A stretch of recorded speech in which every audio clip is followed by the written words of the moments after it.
Sorry, Vajradaka, I forgot to introduce you in the first half. That's all right. Actually, I won't say very much now, but just to mention that we've been doing this series on the mandala, and this is our last theme, which is in the centre of the mandala, looking at the Buddha at the centre and some of the symbolism around that particular Buddha. So Vajradaka is very kindly going to give us some background on that today. Vajradaka is a local order member who comes to this class every month, so we're very grateful for that input, both in meditation and in some Buddhism, some Dharma as well.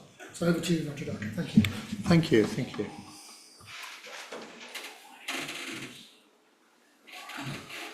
So first of all, again, just wanted to welcome back everyone online. Nice to see you. I can see who's here.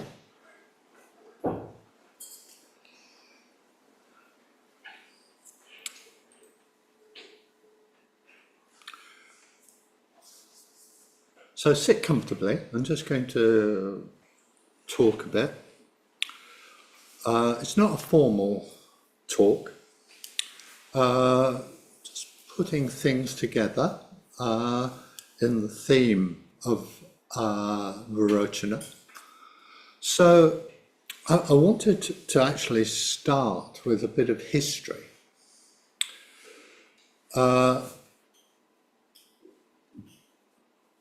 One very often hears or reads about the time that the Buddha and Christ and other great teachers emerged around, 2000 years ago as the actual age where enlightenment and higher teachings emerged into the world. But I've been very struck that there was a great flowering, especially in Asia and Southeast Asia, in Buddhism, around the 8th and 9th century, with huge universities, enormous temples, big schools of practicing temples, Buddhism, in what is called the Mahayana and Vajrayana schools of Buddhism. And this flowering was really extraordinary, actually, all over India, China, Japan, and Indonesia. And sometimes Indonesia kind of gets left out, which I think is a pity. But this is a good day to bring Indonesia in, because there was a whole dynasty where they focused on Vairocana. And they made these vast edifices, one of them being Borobudur. So Jenny, if you want to put up the Borobudur picture for everyone, if I get a chance, I might turn this around, and if it works, it's not always great, but I will also show people. It's not always perfect. Okay, no, well, okay, so it's small, but I just wanted to show you, the picture's small.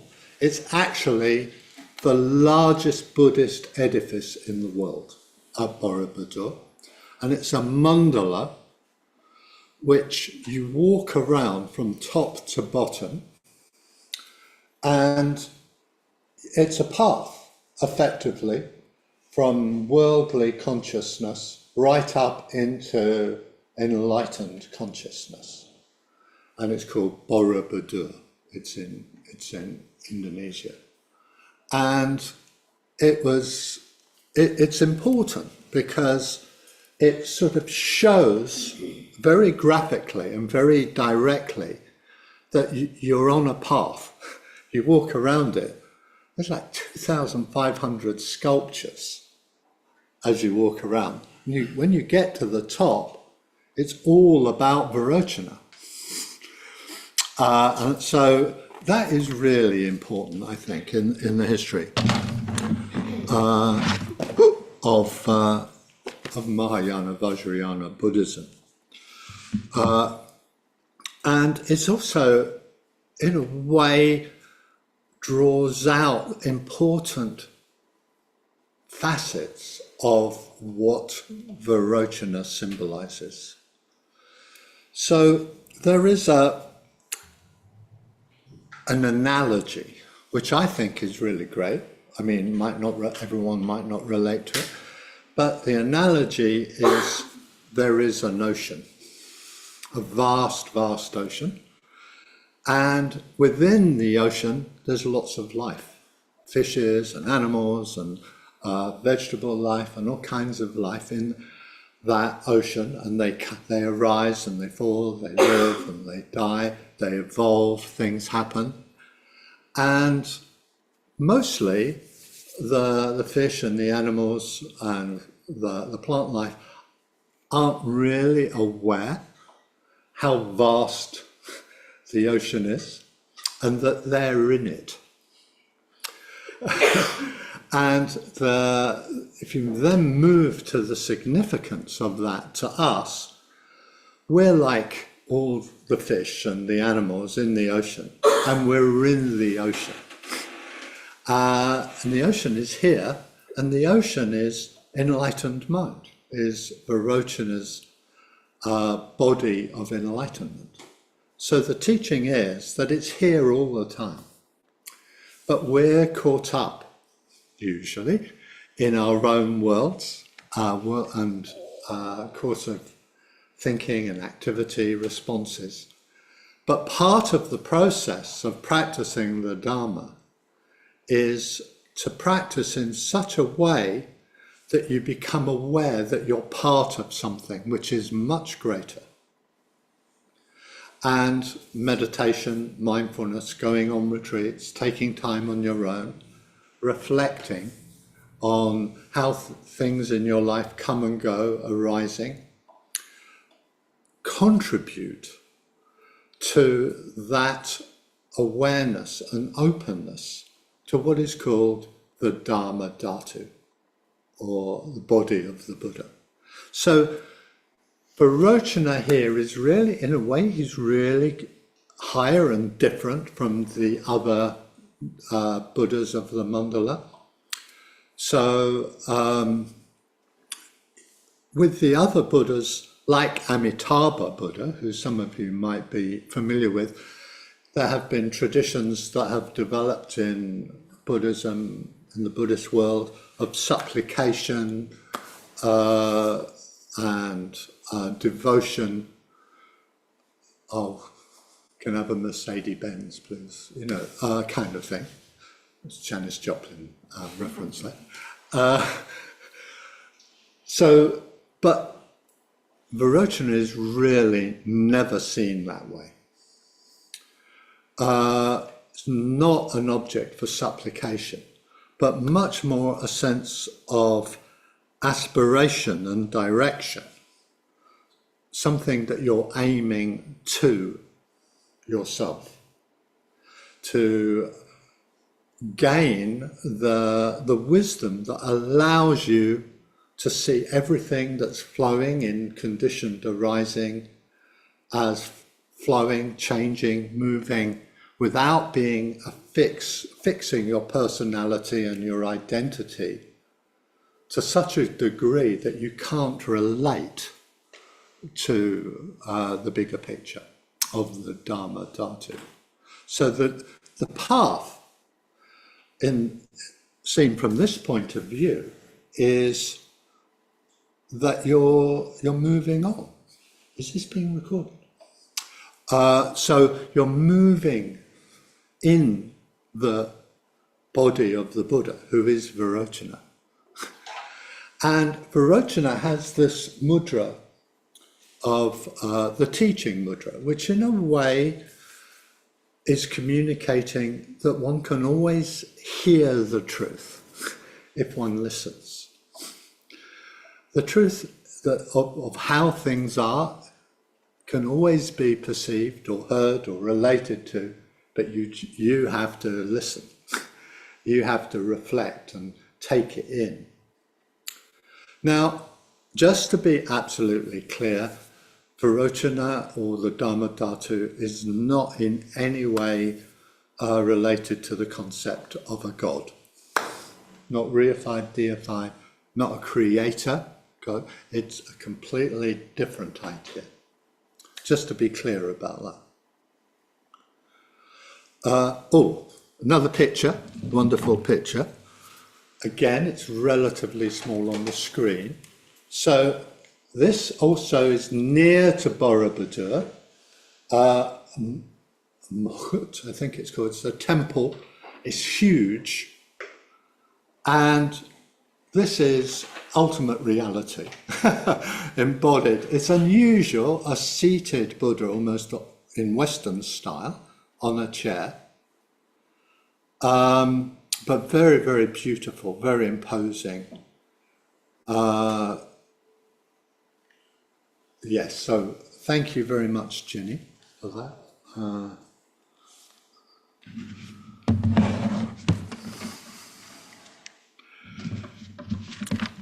So there is that tradition that lasted, I don't know, 120 to 200 years in India, in different parts of Indonesia, in Indonesia. But there were other very sophisticated schools of philosophy about Vairocana that emerged at the same time, particularly in Japan with Shingon, Kokusai, and Mount Koya. It was an enormous movement, and still is going on, actually, where Vairocana is still primary. Now, in Triratna and Western Buddhist order, it's kind of, the situation is, he is not talked about all that much. I did put he in inverted commas, definitely not just a he. I was talking to a very experienced order member, and who's been through all the processes of ordination, study. He said, you hardly ever hear about Vairocana. And that, I thought, yeah, actually that's true. So it's very good to be able to just communicate that actually there is a bigger picture in terms of Buddhist history, the Buddhist world, where Vairocana has a central, huge part. And it's all very interesting and very sophisticated, with all kinds of tantric rituals, mudras, visualizations, the bodhisattva ideal, all kinds of things, but still associated with this Buddha. I must move on. Enough of history. So I wanted to just, in a way, riff a bit on the mudra, the wheel, turning of the wheel of the Dharma, which one can get the sense that you can see the Dharma in everything in your everyday life. Everything that you experience, in yourself and others, you can always learn from it. You can always get a lesson from it about the nature of how things arise and fall away, for example, and how you personally fix things, hold to things. And as a result of that fixing and holding, how you kick off on certain things. You react to certain things. I don't like that. Oh, I like that. And in that way, you start to get a sense of how you're fixing and holding and seeing through that. And in a way, there is a process here of reflection and letting go of how it doesn't serve you in any way. It's paradoxical because it's like it's all about me, but actually it's not. It's just not being so much about you serves you much better. It actually helps you be happier, which is a good thing. Let it be said. I really have to keep an eye on the time here.